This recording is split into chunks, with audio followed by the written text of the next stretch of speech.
आज का वचन, पहला पाठ प्रेरित चरित अध्याय 12 पद संख्या 1 से 11। उस समय राजा हेरोद ने कलीसिया के कुछ सदस्यों पर अत्याचार किया।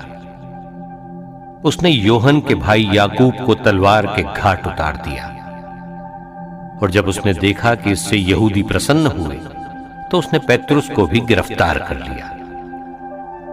उन दिनों बेखमीर रोटियों का पर्व था। उसने पेत्रुस को पकड़वाकर बंदी गृह में डलवाया और उसे 4-4 सैनिकों के 4 दलों के पहरे में रख दिया। वो पास्का पर्व के बाद उसे लोगों के सामने पेश करना चाहता था। जब पेत्रुस पर इस प्रकार बंदी गृह में पहरा बैठा हुआ था तो कलीसिया उसके लिए आग्रह के साथ ही ईश्वर से प्रार्थना करती रही। जिस दिन हेरोद उसे पेश करने वाला था, उसके पहले की रात को पेत्रुस 2 हथकड़ियों से बंधा हुआ 2 सैनिकों के बीच सो रहा था, और द्वार के सामने भी संतरी पहरा दे रहे थे। प्रभु का दूत अचानक उसके पास आकर खड़ा हो गया और कोठरी में ज्योति चमक उठी। उसने पेत्रुस की बगल थपथपाकर उसे जगाया और कहा, जल्दी उठिए। इस पर पेत्रुस की हथकड़ियां गिर पड़ी। तब दूत ने उससे कहा, कमर बांधिए और चप्पल पहन लीजिए। उसने यही किया।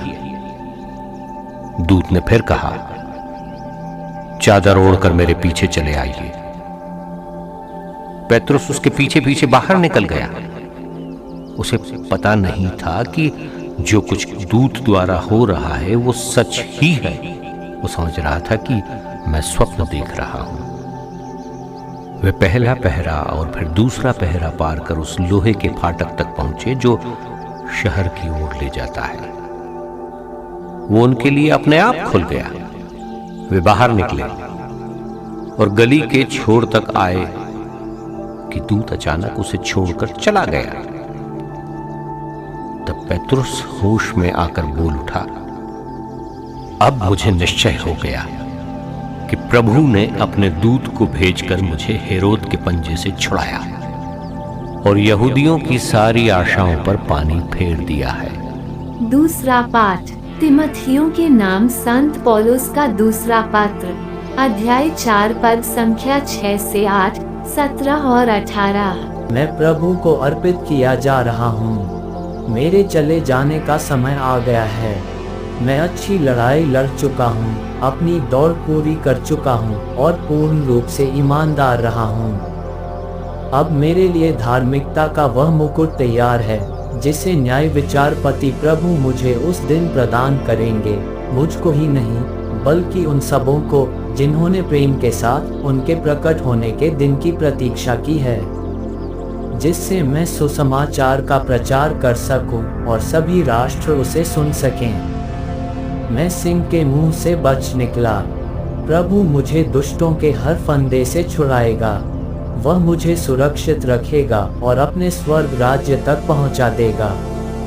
उसी को अनंत काल तक महिमा। आमीन। यह प्रभु की वाणी है। सुसमाचार संत मत्ती अध्याय 16 पद संख्या 13 से 19। ईसा ने कैसरिया फिलिपी प्रदेश पहुंचकर अपने शिष्यों से पूछा, मानव पुत्र कौन है? इस विषय में लोग क्या कहते हैं? उन्होंने उत्तर दिया, कुछ लोग कहते हैं योहन बपतिस्ता, कुछ कहते हैं अलियस और कुछ लोग कहते हैं यिर्मयाह अथवा नबियों में से कोई। इस पर ईसा ने कहा, और तुम क्या कहते हो कि मैं कौन हूँ? सिमोन पतरुस ने उत्तर दिया, आप मसीह हैं, आप जीवंत ईश्वर के पुत्र हैं। इस पर ईसा ने उससे कहा, सिमोन योनस के पुत्र, तुम धन्य हो, क्योंकि किसी निरे मनुष्य ने नहीं बल्कि मेरे स्वर्गिक पिता ने तुम पर यह प्रकट किया है। मैं तुम से कहता हूँ कि तुम पेत्रुस अर्थात चट्टान हो, और इस चट्टान पर मैं अपनी कलीसिया बनाऊंगा और अधोलोक के फाटक इसके सामने टिक नहीं पाएंगे। मैं तुम्हें स्वर्ग राज्य की कुंजियां प्रदान करूंगा। तुम पृथ्वी पर जिसका निषेध करोगे, स्वर्ग में भी उसका निषेध रहेगा, और पृथ्वी पर जिसकी अनुमति दोगे, स्वर्ग में भी उसकी अनुमति रहेगी। यह प्रभु का पवित्र सुसमाचार है। आमीन। आज का चिंतन। संत पेत्रुस और पौलुस दोनों ही एक दूसरे से अपने आचरण और व्यक्तित्व द्वारा काफी अलग अलग हैं, पर ख्रीस्त और कलीसिया के लिए उनका प्यार एक अमिट छाप छोड़ता है।